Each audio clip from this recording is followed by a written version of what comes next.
Well, lawmakers on both sides of the aisle say 2022 is a make or break year for serious big tech reform. Some of the proposals so far addressed antitrust, privacy protections for kids, net neutrality, and, of course, Section 230 of the Communications Decency Act. Many are urging the Biden administration to finally take a stand, with South Dakota Republican Senator John Thune telling the Wall Street Journal, quote, "The White House has proven that it can get involved in legislative priorities when it wants to. So I hope the president and his team step up and provide some much needed and long overdue leadership on this front."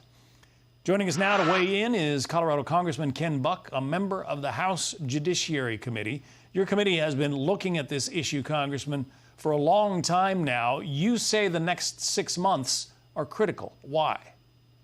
They are. We had a 16-month investigation in the last Congress. We've been working a year now on the 6 antitrust bills that have moved forward and moved out of the Judiciary Committee. It's really important that in the next 6 months we focus on those bills. We get those bills passed from the House so that we can work with the Senate on the exact language that will become law. The longer it takes, the less really working together on the Senate side we'll have. You say that both parties are interested in seeing some kind of, reining in of big tech? Absolutely. The Senate, especially the Republican leadership, is outstanding. Senator Grassley and Senator Lee, Senator Cruz, Senator Cotton are all supporting some or all of these bills. And on the House side, we also have a lot of support in the antitrust subcommittee of the Judiciary Committee and on the House floor. There are a number of House members that have taken up this particular issue as a positive way to rein in big tech, to create competition in the marketplace. There are national security concerns underway here as well, though. Listen to what Robert O'Brien, the national security advisor to President Trump, has to say on this score. Listen. There's a lot of regulation that needs to take place with big tech, but what we can't do is we can't destroy these companies or break them up so that we don't have the scale to do the research in quantum computing, which is extraordinarily expensive, in artificial intelligence, in big data, machine learning. We need these companies here in the United States, and we want to be able to regulate them here. And if we break them up, we really turn over the playing field to China. So you're going to have Tencent and Alibaba and TikTok running the tech world and doing exactly what Beijing bids them to.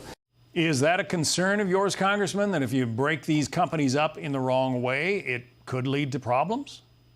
That's a red herring that these companies are creating to try to distract the work that's going on in Congress right now. The reality is that these companies, when they are working in China, do whatever the Chinese government tells them. And they're not friendly to the United States. They're friendly to foreign governments. And what we need to do is we need to make sure we have competition so that consumers in the marketplace here in America are able to make sure that they are getting the best product that they can. If there's only one supplier of a service, we're not getting the best product, and that's what we're striving for. Well, give us a summation of the problem as you see it, the way it stands right now.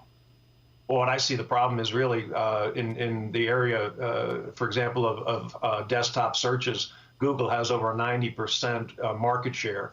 And when you've got a 90% market share, you can determine what information people get. And in our political system, that's very dangerous. It's also dangerous to, ban a president, former president, from searches on social media sites. And so I think that the real danger to our political structure comes from these monopolies and how they control information that consumers need to make wise choices.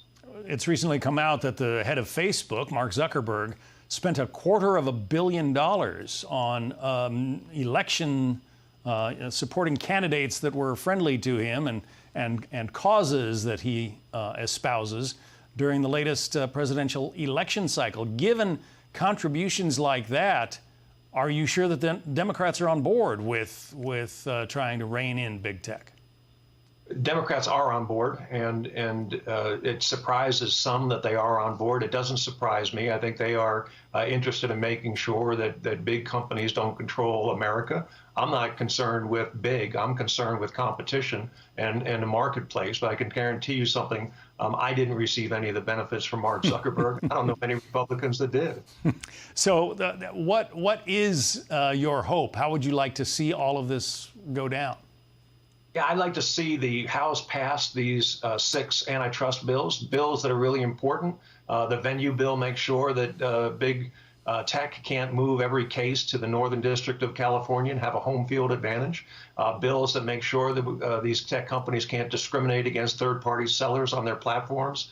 These are really important pieces of legislation, and taken as a whole will help create this competition. We get that done in the first 6 months. We work with the Senate. I think by the end of the year, we'll have a different set of laws that will not regulate, but that will actually create competition in the marketplace. And I think that's really essential as we look at where we want to go in this country moving forward. We're going to be watching the legislation. Colorado Congressman Ken Buck, we appreciate you coming on. Thank you. Thank you.